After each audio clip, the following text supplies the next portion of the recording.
오늘 은혜 받으실 하나님의 말씀은 마태복음 21장 1절에서부터 17절까지의 말씀입니다. 그들이 예루살렘 가까이 가서 감람산 벳바게에 이르렀을 때에 예수께서 두 제자를 보내시며 이르시되 너희는 맞은편 마을로 가라. 그리하면 곧 매인 나귀와 나귀 새끼가 함께 있는 것을 보리니 풀어 내게로 끌고 오라. 만일 누가 무슨 말을 하거든 주가 쓰시겠다 하라.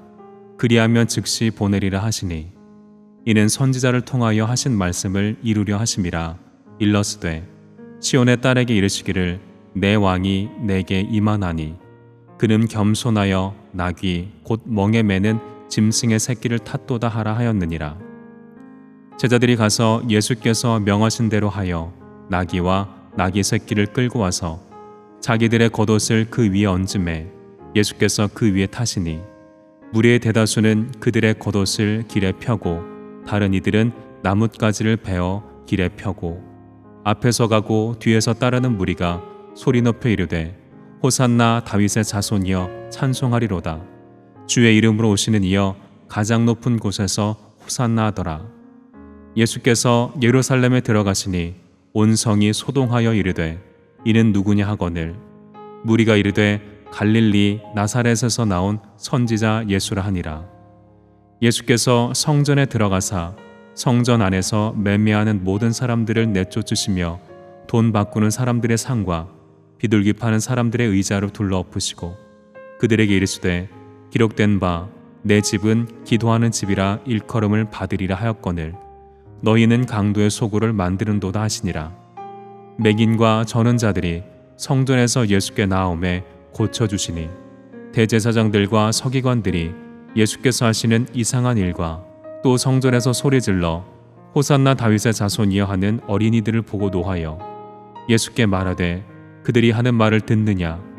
예수께서 이르시되 그렇다. 어린 아기와 젖먹이들의 입에서 나오는 찬미를 온전하게 하셨나이다 함을 너희가 읽어본 일이 없느냐 하시고 그들을 떠나 성 밖으로 베다니에 가서 거기서 유하시니라.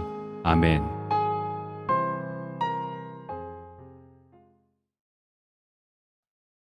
할렐루야, 주의 사랑으로 사랑합니다. 여기 모인 분들에게 하나님의 은혜가 가득하기를 기도합니다. 코로나19 시대를 겪으면서 익숙해져 버린 단어가 있습니다. 바로 온라인 예배입니다.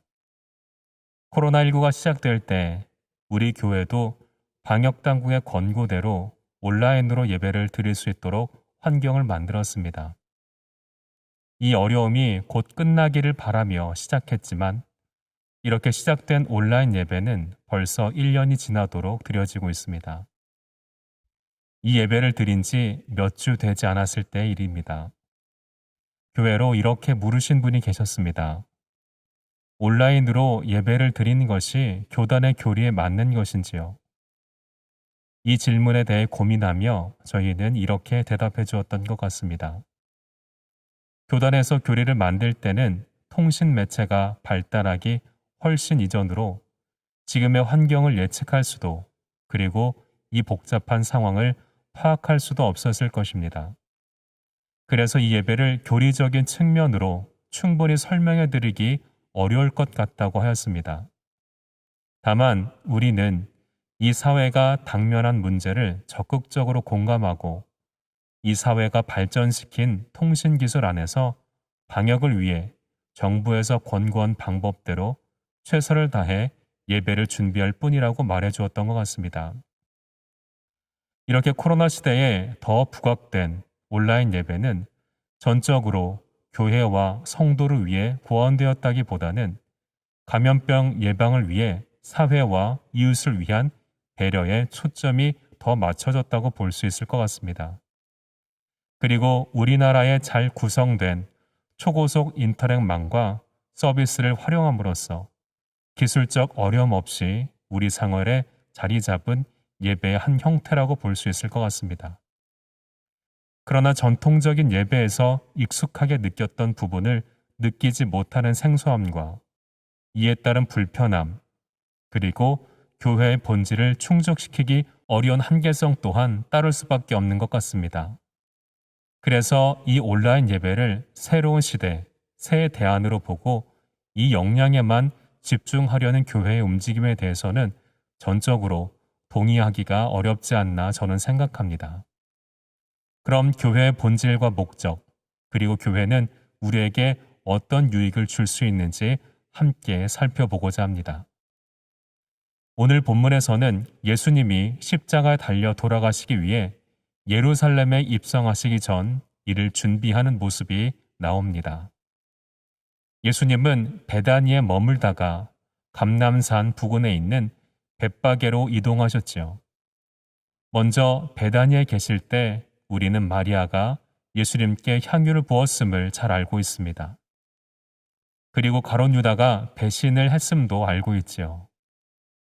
벳바게에 예수님과 그의 제자들이 이르렀을 때 예수님은 두 제자를 시켜 본문 2절의 말씀대로 이렇게 지시하셨습니다. 너희는 맞은편 마을로 가라. 그리하면 곧 매인 나귀와 나귀 새끼가 함께 있는 것을 보리니 풀어 내게로 끌고 오라. 이 명령대로 제자들은 가서 나귀와 나귀 새끼를 끌고 왔고 제자들은 자신의 겉옷을 나귀 위에 얹고 예수님이 그 위에 타실 수 있도록 하였습니다. 이렇게 예수님은 나귀 새끼를 타고 예루살렘으로 들어가셨습니다. 예루살렘으로 들어가시자 많은 인파가 몰렸습니다. 어떤 성경 주석가는 이들이 모인 규모가 270만 명 정도 추산하였습니다. 예루살렘에서 흩어져 살며 유대인의 큰 명절, 바로 유월절을 지키기 위해서 온 사람들입니다. 이들은 나귀 새끼를 타고 오신 예수님을 발견하자 열렬히 환영하기 시작합니다. 어떤 사람은 자신의 옷을 길가에 펴고 어떤 사람은 종려나무 가지를 흔들며 예수님께 다가가 호산나 다윗의 자손이여 찬송하리로다 주의 이름으로 오신 이여 가장 높은 곳에 호산나라고 찬양을 했습니다. 이들의 찬양을 받으신 예수님은 이어 성전으로 들어가셨습니다. 예수님은 노끈으로 채찍을 만들고 성전 안에서 매매하는 모든 사람을 내쫓으시며 돈 바꾸는 사람들의 상과 비둘기 파는 사람들의 의자를 둘러 엎으셨습니다. 그리고 그들에게 이르시되 기록된 바 내 집은 기도하는 집이라 일컬음을 받으리라 하였거늘 너희는 강도의 소굴을 만드는도다 외치며 엄하게 이들을 다루셨습니다. 이들을 성전에서 쫓아내신 뒤 예수님은 성전에서 예수님께 나오는 맹인과 전원자들을 고쳐주셨습니다. 이런 신비한 광경을 보자 어린아이들이 성전에서 놀라 소리 지르며 어른들이 종려나무 가지로 흔들고 외쳤던 말 호산나 다윗의 자손이여 라고 경배하면서 예수님을 높입니다. 예수님은 이 어린아이의 경배를 받으셨습니다. 대제사장이 이 모든 상황을 지켜보면서 예수님께 노하자 예수님은 그들에게 어린아이와 젖먹이들의 입에서 나오는 찬미를 온전하게 하셨다함을 너희가 읽어본 일이 없느냐 말씀하시고 그들을 떠나서 베다니로 돌아가셨습니다. 우리는 이 본문을 통해 다음과 같은 교회의 유익에 대해서 볼 수 있게 됩니다. 첫째로 교회는 기도하는 곳으로 우리 죄를 용서받을 수 있습니다. 예수님이 성전에 들어오셨을 때 예수님은 성전 안에서 매매하는 자와 돈 바꾸는 사람과 비둘기 파는 사람들의 의자를 둘러 엎으셨습니다. 그리고 이들을 향하여 성전을 강도의 소굴로 만든다 하면서 매우 노하셨습니다. 성전 안에서 매매하는 자와 돈 바꾸는 사람, 비둘기 파는 사람이 무얼 하였기에 예수님은 그토록 노하셨던 것일까요? 당시 유대인들은 예루살렘에서만 살지 않고 여기저기서 흩어져 살았습니다. 이를 디아스포라라고 합니다. 이런 이들이 유대인의 명절이 되면 예루살렘 성전을 꼭 왔어야 했는데 이동도 쉽지 않았을 뿐더러 멀리서 제사할 제물을 가져온다는 것도 쉽지 않았을 것입니다. 그래서 성전의 관료들은 이들을 위해 제물을 성전에서 살 수 있도록 허가하였습니다. 그리고 이익의 일부는 대제사장에게로 돌아가도록 했습니다. 이렇게 성전에서의 매매 행위는 흩어져 살던 유대인들을 위해 시작된 것이지만 대제사장과 관료들의 감독과 묵인 아래 해가 갈수록 재물은 비싼 값에 팔리게 되었습니다. 멀리서 재물을 가지고 오는 수고를 감수하더라도 제사장들은 검수를 까다롭게 함으로써 이들을 통해 준비된 재물을 사도록 유도했습니다. 또 예수님이 지적하신 돈을 바꾸는 자들은 로마의 화폐를 유대의 화폐인 세겔로 바꾸어주는 환전상이었습니다. 유대인들은 6월절에 성전세를 내도록 규정한 율법을 따랐는데 이를 유대의 화폐인 세겔로 드려야 했습니다. 당시 통용되던 로마 화폐도 있었지만 화폐에는 로마 왕의 얼굴이 새겨져 있었기 때문에 이런 이유로도 유대의 화폐인 세겔로 드리도록 했습니다. 이 환전상들도 대제사장의 묵인 아래 폭리를 취했습니다. 예수님은 비둘기 파는 사람도 내쫓으셨는데 비둘기 파는 것은 주로 여성들이 팔았다고 합니다. 비둘기는 소나 양처럼 비싼 재물을 준비할 수 없는 가난한 사람이 드릴 수 있도록 하나님께서 제정하신 것이었습니다. 그러나 양과 소의 값도 비싼 값으로 팔리고 환전상도 폭리를 취하는 마당에 비둘기도 제값으로 가난한 자들에게 팔지 않았을 것입니다. 결국 성전이 하나님의 세우신 뜻은 멀리하고 사람들의 편의를 수용하고 매매 행위를 허가함에 따라 그리고 관료들의 묵인 아래 점점 물질만 밝히는 탐욕스러운 곳으로 변질되었던 것입니다. 예수님은 이렇게 성전에서 불법적이고 탐욕스럽게 행동하는 자들을 향해 성전이 세워진 본연의 목적, 바로 내 집은 기도하는 집이라 외치시며 이들을 내어 쫓으신 것입니다. 이렇게 장사꾼들과 동물들이 성전에서 쫓겨나가자 상처받은 자들과 버림받은 자, 상한 자들이 성전에 들어오기 시작했습니다. 눈먼 자들, 다리 저는 자들, 그리고 아이들이 예수님의 말씀을 듣고 예수님을 보고 만지기 위해 다가왔습니다. 예수님은 이들을 다 받아주시고 모두 치유해 주셨습니다.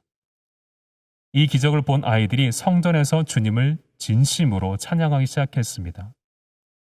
예수님이 이들을 고치셨던 이유는 바로 이사야 선지자가 예언했던 대로 하나님의 선하시고 온전하신 말씀에 근거했습니다. 그가 찔림은 우리의 허물 때문이요 그가 상함은 우리의 죄악 때문이라. 그가 징계를 받음으로 우리는 평화를 누리고 그가 채찍에 맞음으로 우리는 나음을 받았도다. 교회는 병원이라고 볼 수 있습니다. 하나님의 말씀을 듣고 그 말씀을 믿고 회개하고 순종하면 치료의 역사가 일어납니다. 치료의 역사는 육체의 치료임과 동시에 우리 생각과 마음의 치료입니다. 우리는 본문에 나오는 대제사장들처럼 성전에서 매매하는 사람들처럼 부당한 이익에 기뻐하며 탐욕스러운 삶을 살도록 지음받지 않았습니다. 하나님의 성품을 담고 하나님과 교제하며 거룩한 삶을 살도록 지음받은 것입니다. 거룩한 삶의 회복은 오직 말씀과 기도입니다. 교회에는 바로 이 말씀과 기도가 있습니다. 말씀과 기도가 우리를 욕심에서 벗어나게 하고 탐욕에 빠지지 않도록 도움으로써 우리가 지음받은 목적대로 이 세상을 살아갈 수 있도록 인도해 줍니다. 그래서 교회에서 선포되는 말씀을 믿고 아멘으로 하나님께 영광 돌릴 때 우리는 하나님의 치료 역사를 경험할 수 있게 되는 것입니다. 이렇게 사람들이 많이 고침을 받자 아이들은 더 기뻐 예수님을 찬양합니다. 예수님은 이 어린 아이들의 진심 어린 찬미 소리를 들으시고 치료의 기쁨을 누린 사람들과 깊은 사랑의 교제를 이어가셨습니다. 교회는 이렇게 치료받은 사람들을 통해 예수님과 그리고 성도 간의 인격적인 교제가 이루어지는 곳입니다. 그리고 이 기쁨을 이웃에게 전하는 곳입니다. 이들은 겸손한 마음으로 또 온전한 마음으로 하나님을 찬양하게 되고 성도 간 섬김의 교제가 이루어지고 이를 이웃 간에 전하기 위해 봉사하고 헌신하게 됩니다. 베드로전서 4장 11절의 말씀입니다. 만일 누가 말하려면 하나님의 말씀을 하는 것 같이 하고 누가 봉사하려면 하나님이 공급하시는 힘으로 하는 것 같이 하라. 이는 범사에 예수 그리스도로 말미암아 하나님이 영광 받으시게 하려 함이니 그에게 영광과 권능이 세세에 무궁하도록 있느니라. 아멘. 결국 우리는 하나님이 공급하시는 힘으로 교회와 이웃을 섬길 수 있게 됩니다. 한편 예수님이 예루살렘에 입성하실 때 타셨던 것은 나귀 새끼였다는 것을 알고 있습니다. 예수님의 예루살렘에 입성은 왕의 입성이었습니다. 왕과 나귀는 절대로 어울리지 않습니다. 왕이라면 위용을 뽐낼 수 있는 말을 타셔야 했습니다. 그리고 앞과 뒤에는 왕을 호위하는 무장한 군인들도 따라야 했을 것입니다. 그리고 백성들은 왕이 지나갈 때마다 존경과 섬김의 의미로 머리를 숙여야 합니다. 이것이 우리가 알고 있는 익숙한 왕의 행차입니다. 그러나 예수님은 그렇게 하지 않으셨고 나귀를 타심으로 어린아이, 나약한 사람, 부자, 가난한 사람 할 것 없이 모든 인류가 그에게 다가갈 수 있도록 하셨습니다. 자신의 욕심을 이 세상에 이루려고 한 것이 아니라 오직 하나님의 말씀만 이루기 위해 전념하신 예수님의 겸손하신 태도입니다. 이런 태도는 스가랴 선지자가 잘 예언하였습니다. 시온에 따라 크게 기뻐할지어다. 예루살렘에 따라 즐거이 부를지어다. 보라, 내 왕이 내게 임하시나니 그는 공의로우시며 구원을 베푸시며 겸손하여 나귀 새끼를 타시니 나귀의 작은 것 곧 나귀 새끼니라. 그래서 불순종과 교만, 탐욕과 허영이 지배하는 이 세상이 하나님의 말씀을 순종하기 위해 모진 핍박과 고난을 겪으시고 십자가에서 죽기까지 하신 예수님을 결코 감당할 수가 없는 것입니다. 이런 예수님을 하나님이 높여주셨고 이렇게 높임 받으신 하나님의 아들이 바로 교회의 주인 되시며 교회의 머리 되십니다. 사랑하는 성도 여러분, 코로나19 때문에 시작된 온라인 예배지만 이 예배를 가정에서 혹은 직장에서 혹은 이동 중에서 드린 성도님도 계실 것입니다. 혹은 가족과 함께 떠난 여행지에서 또는 캠핑장에서 들으신 분도 계실 것입니다. 여기서 말씀이 들린다고, 여기서 찬양이 들린다고, 여기서 은혜를 받았다고 해서 이 온라인 예배를 앞서 말씀드린 교회로 혼동해서는 안 됩니다. 이렇게 생각하다가는 여러분의 신앙에 큰 혼선이 찾아올 뿐만 아니라 이후 자녀들의 신앙 문제에도 큰 영향을 미치게 될 것입니다. 예수님과 성전에서 함께 있던 몇 살 안 된 어린이들이 호산나 다윗 왕이여 라고 예수님을 제대로 알고 예수님을 높일 수 있었던 이유는 예수님이 입성하실 때 어른들이 종려나무 가지를 흔들며 열렬히 예수님을 환영할 때 들었기 때문입니다. 이와 마찬가지로 다음 세대들도 코로나19 시대를 맞이해 드린 우리의 예배 태도를 보고 배우고 그대로 행동할 것입니다. 이제 조금 더 지나가면 우리 교회와 그리고 우리 사회가 지금까지 어렵게 지켜온 사회적 배려 차원으로 했던 수고가 끝나는 날이 오게 됩니다. 그러면 그때는 반드시 교회로 나오셔야 합니다. 물론 그때도 지금처럼 온라인 예배는 계속 유지될 수도 있겠지만 교회로 나오셔서 예배 드리시기를 더 권해드립니다. 교회는 예수님이 계시기 때문입니다. 교회는 기도하는 곳으로 합심해서 진실한 기도를 드릴 수 있게 되기 때문입니다. 교회는 구원의 말씀이 있기 때문입니다. 교회는 회개가 있기 때문입니다. 교회는 치료가 있기 때문입니다. 교회는 찬양과 믿음의 교제와 하나님이 받으시는 아름다운 헌신이 있기 때문입니다. 교회를 생각하는 마음, 교회를 위하는 마음, 교회를 찾는 발걸음이 우리를 진리로 인도할 것이며, 이로써 세상이 우리를 대하는 최고의 무기인 탐욕으로부터 우리의 복된 가치관을 지키고 하나님께서 만드신 본연의 모습으로 살아가도록 인도하는 역사가 일어날 것입니다. 이로 인해 우리뿐만 아니라 우리 가정과 사회가 살아날 것입니다. 누가복음 17장 20절에서부터 21절의 말씀입니다. 바리새인들이 하나님의 나라가 어느 때 임하나이까 묻거늘 예수께서 대답하여 이르시되 하나님의 나라는 볼 수 있게 임하는 것이 아니요 또 여기 있다 저기 있다고도 못하리니 하나님의 나라는 너희 안에 있느니라. 히브리서 10장 21절에서부터 25절까지의 말씀입니다. 또 하나님의 집 다스리시는 큰 제사장이 계심에 우리가 마음의 뿌림을 받아 악한 양심으로부터 벗어나고 몸은 맑은 물로 씻음을 받았으니 참 마음과 온전한 믿음으로 하나님께 나아가자. 또 약속하신 이는 믿으시니 우리가 믿는 도리의 소망을 움직이지 말고 굳게 잡고 서로 돌아보아 사랑과 선행을 격려하며 모이기를 패하는 어떤 사람들의 습관같이 하지 말고 오직 권하여 그날의 가까움을 볼수록 더욱 그리하자. 함께 기도하겠습니다. 사랑의 주님, 오늘도 우리에게 복된 말씀을 주심에 감사드립니다.